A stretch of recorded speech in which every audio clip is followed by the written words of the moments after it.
Good afternoon and welcome back to my channel. My name is Brianne Boyce and I am your mindset mentor and motivator.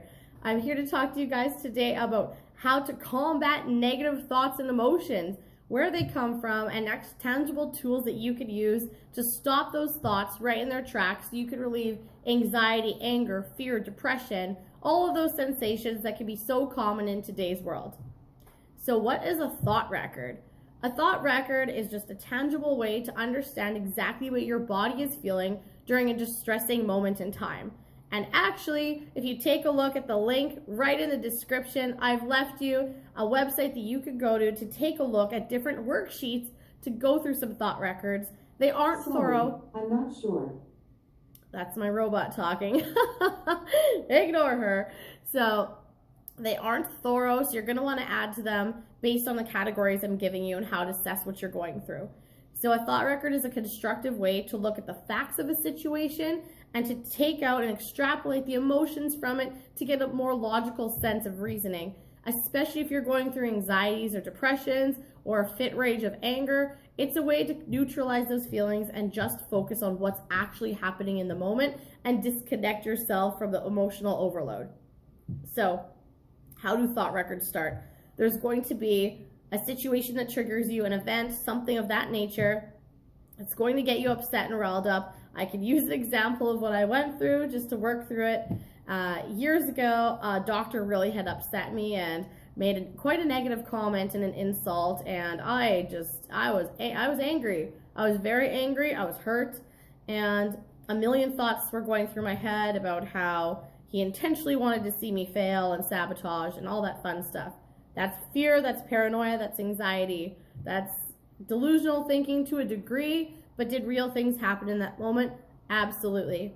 So the first step in a thought record is identifying what your body is feeling, what emotion. So I knew that I was feeling anger. And you want to rate that level of anger on a scale of 0 to 100, 100 being rage and 0 being minorly angry. What was your emotion? My anger was an all-time high. I was off the Richter. I was like a 200 out of 100. That's what I had told my coach at the time.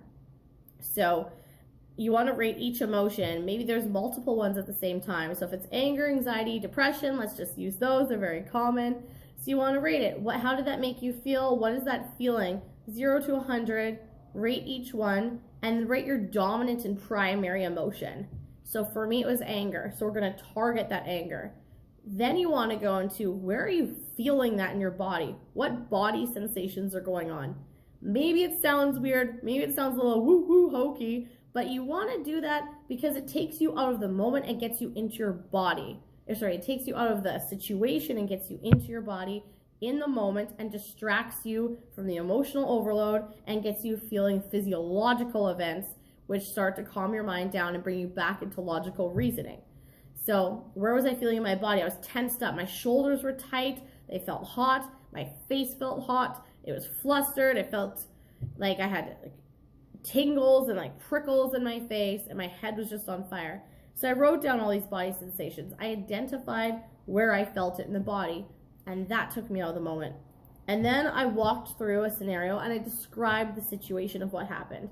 So now that we know, identify the emotions, identify where you're feeling the emotions, identify how strong the emotions are, and tackle the main emotion that you're feeling.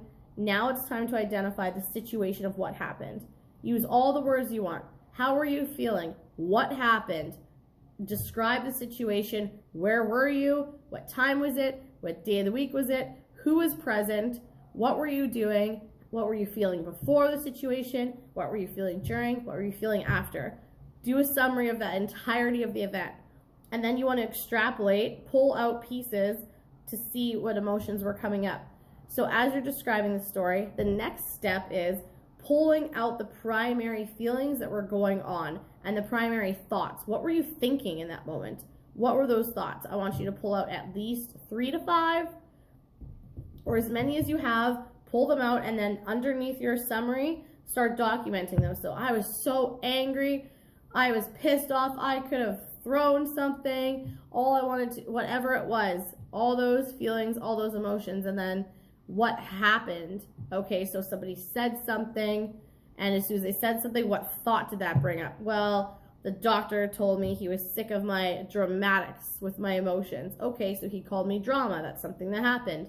So the drama word triggered me and angered me. Why did that trigger me angry? What was I thinking in the time? I was thinking that I was crazy. I think I was invalidated. I thought I had an open, safe space to communicate because I was invited in. Write all of that down. Once you identify all the thoughts that you had, pick the one that's dominant. So for me, I felt invalidated and I felt insane and unheard.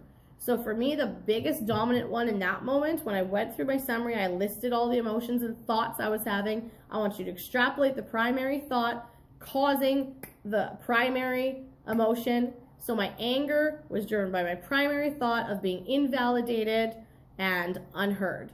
So I took those out and thought back, okay, what were some other moments in time where I have felt those emotions, where I have felt unheard and invalidated? Well, a lot of that came back to childhood. Okay, so that's relevant. Something has happened in my lifetime that has made that happen. Now you're doing a little summary of that. And now, this is the fun part. This is where you get to neutralize the situation. So you want to do a summary statement of what happened and what you thought happened. So my summary statement at the time would have looked something like, the doctor called me dramatic. It made me very angry. Obviously, he hated me and was out to get me and wanted me to feel bad. So I felt invalidated, unwanted at the time, or unheard, and I want nothing to do with him again. I'm angry. He's a terrible doctor. Da-da-da-da. Okay, that's my summary statement of what happened. Now we want to pick apart that summary statement and neutralize it because it's not a healthy thought. We need to flip the script. So then what you do is you do two categories. The first category is stick to the facts and the logics of the event. Supportive. You pick things that support the event of what happened. So only facts, no emotion. Like, I was so angry, he said that. No. Okay. Emotions out, so you stick to what happened. He called me drama. Yes. He had an angry tone. Yes. He was standing up and towering over me. Yes. Any actual factual things that happened, write them out. And then you want to write supporting thoughts, supporting facts, to back up your thought sentence, the one that we just went through. And then on the other side, what you want to do is write down statements that don't support it, that go against it. Okay, well, this doctor invited me in and asked me to open up about my emotions. The doctor was helping me find resources, tangible, real, true things that happened.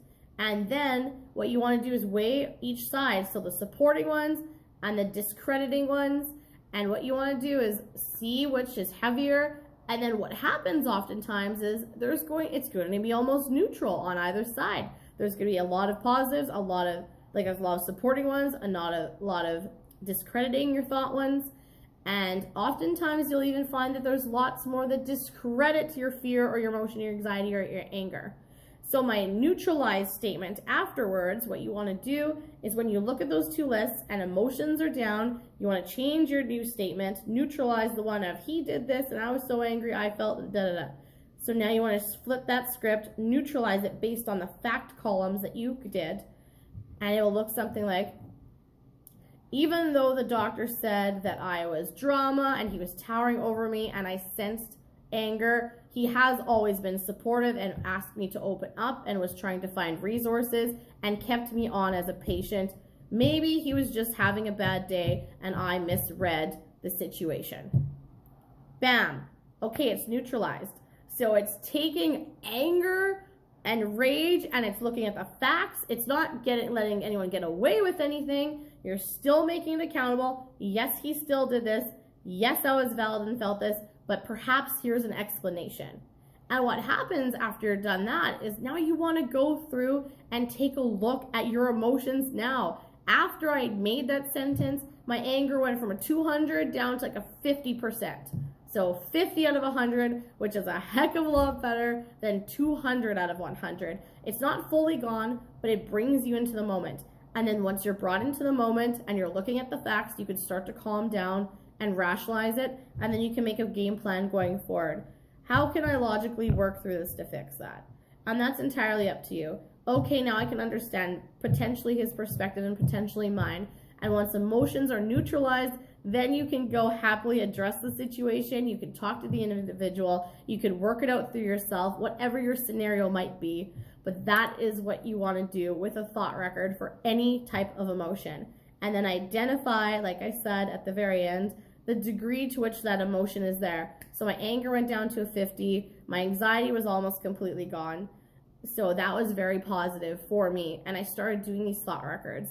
And it doesn't have to be so tactful. Once you get used to it, you can kind of start doing those processes in your head. And now I've gotten to the point where any situation I'm put in, I go in with a demeanor of neutrality. I go in with peace and calmness. And I sit there thinking, what triggered and sparked this situation? How did I contribute to it? What can I take accountability for and change in the future? And what would I do going forward next time to try and prevent this from happening? Those are the 3 questions I like to ask myself now, but I just sit in a moment, be responsive rather than reactive. That will save everyone down the road, and just work through it that way. So again, that link for the psychology tools is going to be in the description. It's not a thorough list, but it's a start. It's a small spreadsheet with a bunch of columns and categories for different emotions and feelings. You can download them, you can print them, you can just follow them, screenshot them, and then just add on the categories I talked about and try doing a thought record for yourself, something that's already happened. Try and neutralize a negative situation and then move forward. The important thing is to release it. It's over, it's done. Don't hold on to it.